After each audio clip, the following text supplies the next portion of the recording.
daybreak yet. Earl, did you have to crow this early? You did fine, Earl.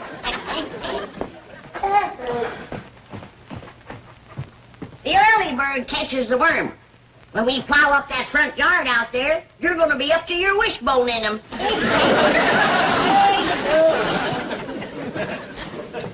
You'll start plowing the first light of daybreak.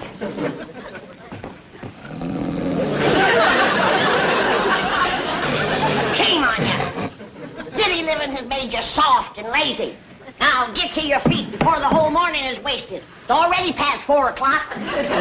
4 o'clock's powerful early. No, not when you have the whole front yard to plow, and corn to plant, and taters, and turnips, rutabagas, and onions, and oats, and barley, and watermelon. All right, Granny, all right. Now, you get in the kitchen and get some breakfast on the table, and we'll be in directly. See that you do. Let's eat us a good big breakfast, Jethro, because you and me are going to be pulling that plow. Paul? No, Ellie, now, I know you're strong and you're willing, but this here is Beverly Hills, and just wouldn't look right for a young, pretty girl to be pulling the plow. No, Ellie. Uncle Jay, what Ellie's trying to tell you is that we went out last night and got a mule to pull that plow. You did? Well, yeah, like you were saying, this here is Beverly Hills, and we got to keep up appearances. That's right. Where is it? Well, it's tied to that big tree out back. well, Jethro, he didn't look too happy there, so I bedded him down. Good girl, Ellie.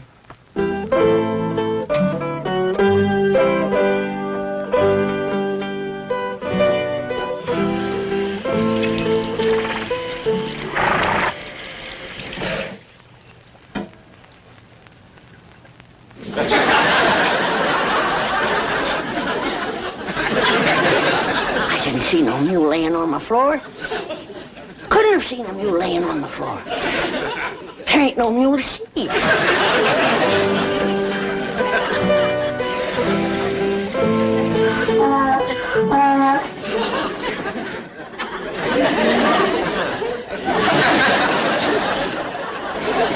How's it going, Granny? Oh, just fine, just fine. Jed, did you notice anything unusual about the kitchen this morning?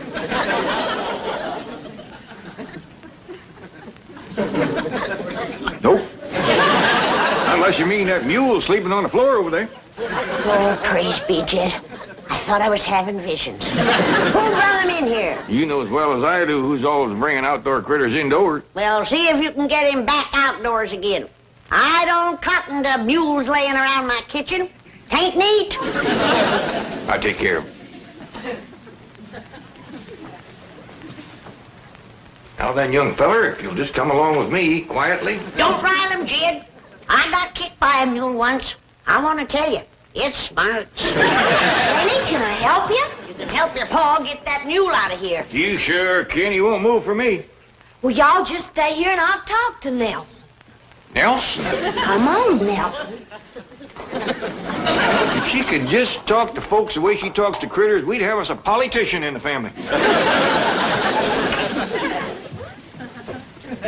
Well, get that mule bed out of here and wash up for breakfast, all of you.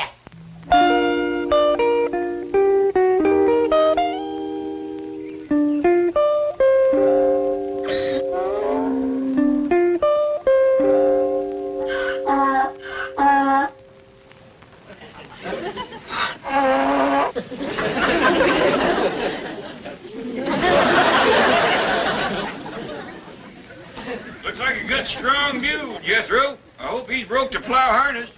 He's taking to it real good, Uncle Jed. I bet you we can plow up that whole front yard before noon. They wouldn't. They might. Well, come on, let's get around front with the plow. They are. Haul, you haul, haul, yes. Mr. Clampetts! Mr. Clampetts, wait!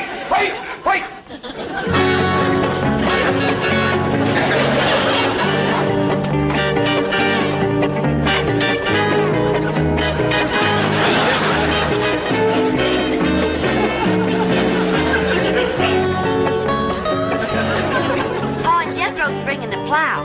Want me to stick the rest of these in the ground for you? Yes, Ellie.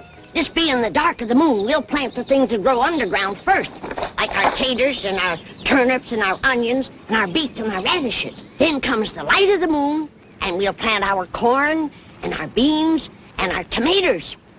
Gee, Granny, you know more about farming than anybody. Look yonder. The sun's full up and we ain't plowed one furrow.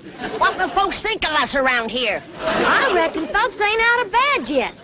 Folks around here sleep a mite later than they did back home. I reckon so, Ellie. You know what I miss most, Ellie? What, Granny? Well, back home when we'd commenced a plowing and a planting and a harvesting and a barn raising, or any kind of a big job, the neighbors would all come by to see if they can help you. Folks don't do that out here in Beverly Hills. They don't seem willing to help you like the folks back home. What is, Granny? Look who's a-coming on the run.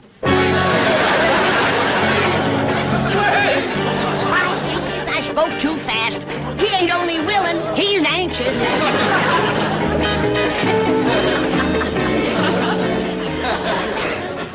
Oh, howdy, Mr. Drysdale. Is them your work clothes? So, Ellie, and just because you're such a nice neighbor, I'm going to let you plow the first furrow. But unless you've got tough feet, you better put on some shoes. Granny. Ellie. Please. He is anxious. I'll go see what's holding up the men folks with the plow. It ain't no use, Uncle Jed. This here mule's done made up his mind. He gonna sit for a spell. Yeah, knowing mules like I do, we might as well sit for a spell, too.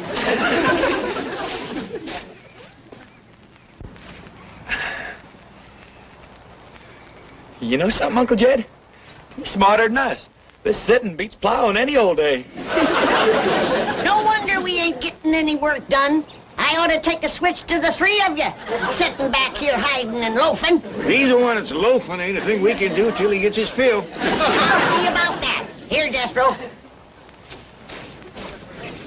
Mr. Mule, what did Ellie call this thing? Nelson. Mr. Nelson? Nelson? Now, you get up off of your big fat tailgate and commence to pulling that plow, you hear? It's gonna be a real battle of wills. I'm betting on the mule. I ain't so sure. If there's anything muleier than a mule, it's Granny.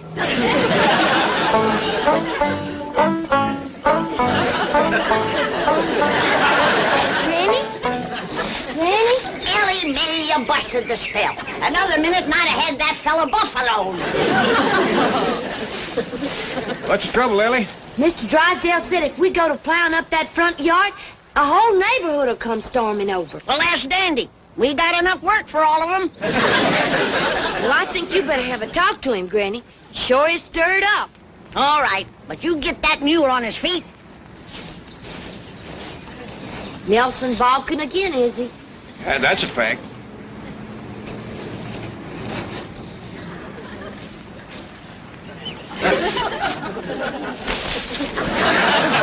Hey, Ellie, what you say to that there mule? You wouldn't understand, Jethro. It's mule talk. I bet your Granny'd understand it.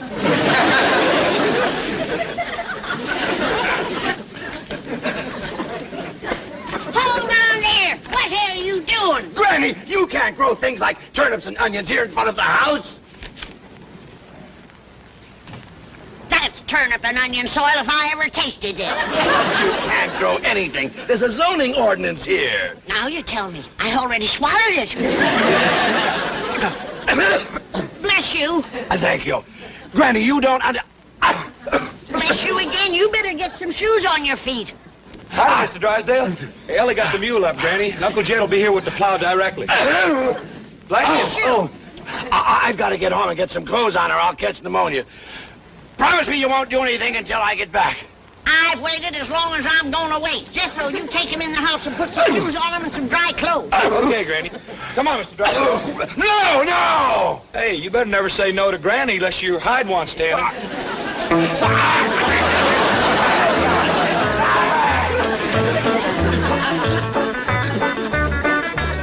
Drysdale or no Drysdale, I say let's commence plowing. Well, you promised him he could dig the first furrow, Granny. I reckon that is a thrill for a city feller. We can wait a mite longer. Yonder comes some more help.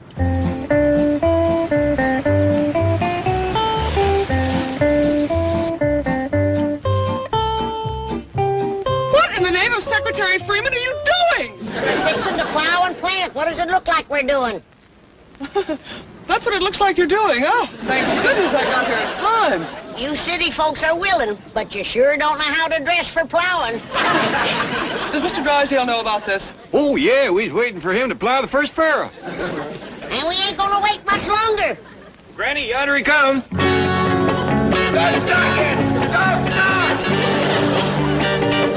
Don't start yet! Don't start!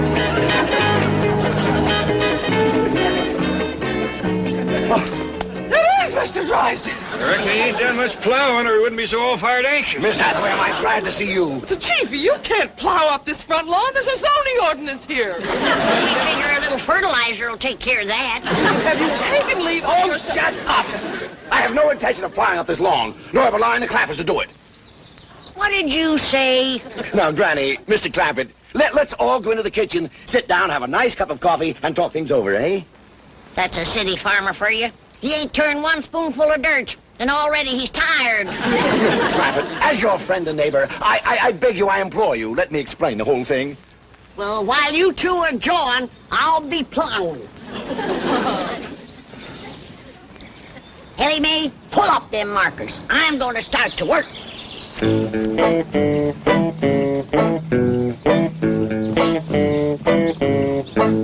Giddy up, you! Ha! Let's go!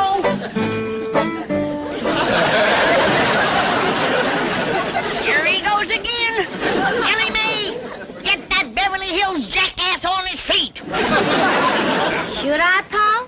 Well, Mr. Drysdale seems right in earnest. Reckon a little confab first won't hurt nothing. Granny, may I give you a lift to the door? Yes, take them. These the lazy ones. But, Mr. Drysdale, we done scouted the whole estate and that piece of land out front. That piece of land out front there. Jethro, that's the third breakfast you've had this morning. Oh, Uncle Jed, plowing gives a fellow an appetite. But you ain't plowed none yet. Oh, I know, but we've been talking about it since 4 this morning, and it's got me starving. Well, take it into the pantry. You're making more noise than a heifer going through a dry thicket. Gee whiz, just because a fella gets hungry talking about plowing, you got to throw him out of the kitchen. Why don't you ever talk about Ellie Mae? She eats just as much as I do. You got to pick on me. No, I try my best. Well, now, as I was saying, that piece of ground out front is the best on the whole place for gardening. It's nice and level. It's got no stumps or brush to clear. It's handy to the house, and it's handy to the street. So as Granny can set up a little stand and sell some of the stuff she growed. Well, I reckon Mr. Drysdale got up a mite too early for a city fella. Ellie Mae, give him some more coffee. Mr. Clampett, your neighbors in this lovely and exclusive section would never accept such action. They would originate petitions. They would bring legal proceedings. They would take every means to protest vigorously and vociferously. You mean to get him riled? Exactly. Well, now, we sure don't want to do nothing to rile the neighbors, but Granny's powerful set on plowing and planting that piece of land out front. Mr. Clampett, I will explain to Granny that in addition to the aesthetic depreciation and the local hostility that would obtain, the net results in volume of produce, weighted against value per acre, would make the entire venture economically unfeasible. Well, if you're going to explain it to her that way, I might just as well start plowing. You gonna tell Ellie to get that mule up, or am I gonna have to start turning that ground by hand? Granny, just bank your fire for a minute. Ain't you done jawing yet? No, not quite. What time is it? Almost straight up for 9 a.m. Hear that, Jed? We've done wasted the whole day. Hey, pour your Granny a cup of coffee. You want to do your granny a favor? You get that four-legged friend of yours to pull in the plow, like he was paid his bucket of oats to do. Granny, a dashing without Pa tells me it's all right to do. Are you going to tell her? Not right this minute. Now, sit down. Setting is for hens, not for farmers. Now, I'm going out there and look that mule in the eye till he does my will. And I want to warn you, Jed Clampett, you're going to own a mule with a powerful headache and a broke spirit. Now, mule. You gonna get up and pull that plow? I say air. All right. I'm gonna put the mule hex on you. Oh, think it's funny, do you? All right, Mr. Mule. Look me in the eye.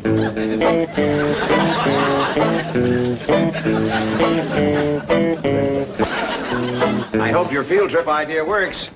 That little woman out there is harder to convince than a bank examiner. Don't worry, Chief. I shall carry the message to Garcia, or in this case, to Granny. Well, I'll change clothes and get down to the bank. Lots of luck. Now then, shall we put Granny in the front seat with me? Well, I kind of favor the back seat twixt Jethro and me. I figure maybe we got the best chance of holding her in the car. Yeah, because Granny ain't going to take this sitting still. That's a fact. Well, I got her hat and her reticule. Granny won't go no place without she totes her reticule. How far is it to the place we's going, Miss Jane? Oh, it's about an hour's drive from here. That's going to take considerable holding. It sure is, because right out there is two of the stubbornest critters that ever faced off.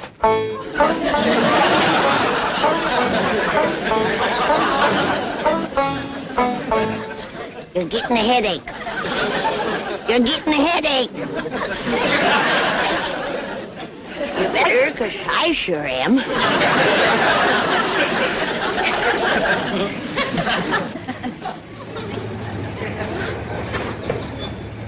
Come on, Granny, we's all going for a ride.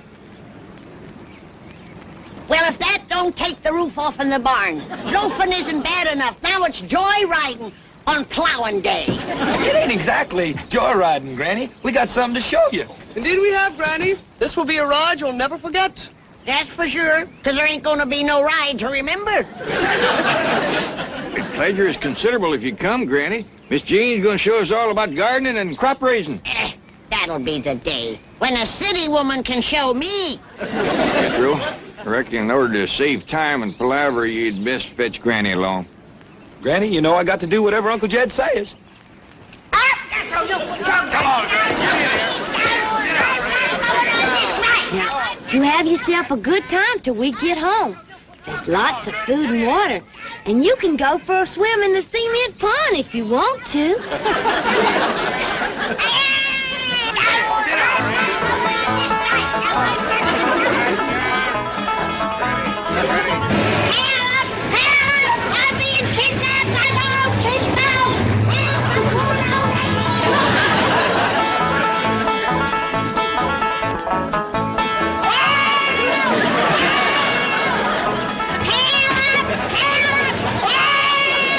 Granny, quieten down. Not me. If I'm going fight.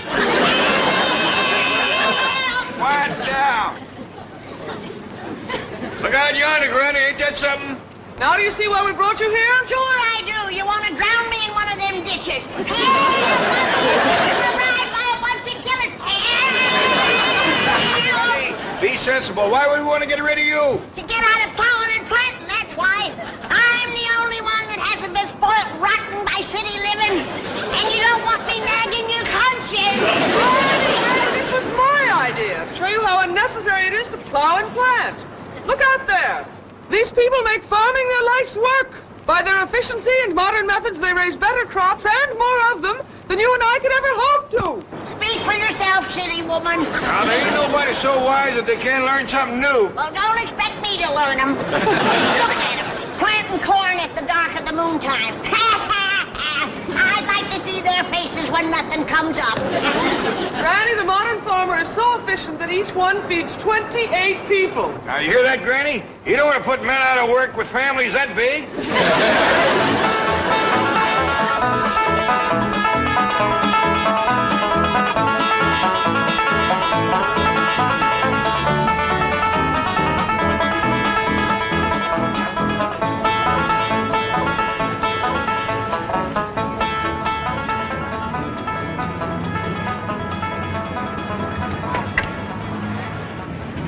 How come we're stopping here, Miss Jane? We's only a half a mile from home. We got plowing to do. Granny, ain't you convinced yet? Precisely why I stopped you, Mr. Clampett. I have something else to show Granny, and I think you'll find it very rewarding.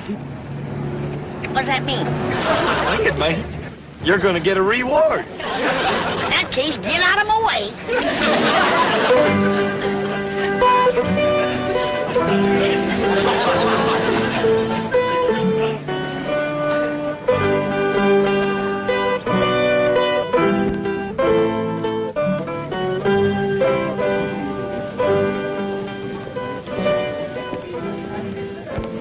Now, Granny, while the others are exploring the rest of the market, I want to show you how unnecessary it is to plant a garden. Look, could you grow a watermelon like that? That's a watermelon. Yes. Back home, that'd be a cucumber. Serious. But I must admit, that's the biggest cockleburr I ever did see. Granny. I'd sure hate to comb a mess of them out of a mule's tail. Granny, this is a pineapple all the way from Hawaii. In fact, there are fruits and vegetables here from all over the world. Come on. Ah. You know what this is? It looks like a hairy hickory nut. It's looking back at me. This is a coconut from the Philippine Islands. And over here are bananas from Central America. And here are nuts from South America. Well, that's one thing they don't have to bring to California. Nuts. Granny, you just won't take me seriously, will you? Well, everything's so mixed up out here. It's got me discombobulated. Now, everybody knows that you plant turnips on July the 25th. But out here, you can't tell the difference betwixt July and October. Well, why bother to plant them all when the best in the world are here at your fingertips? Look at these turnips. Well, now you got me beat. I once growed a double turnip, but I never pulled 4 out of one hole.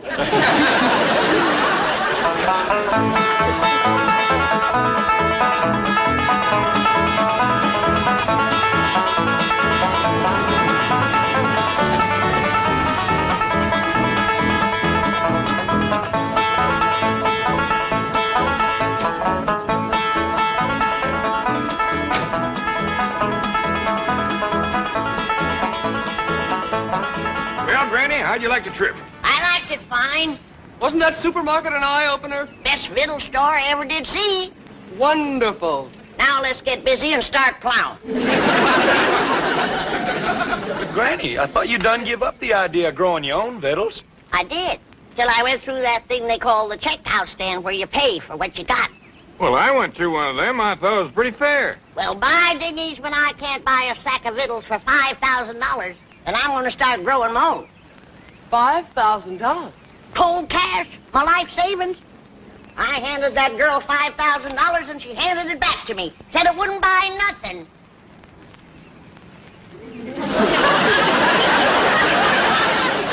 Well, no wonder, Granny. It's Confederate.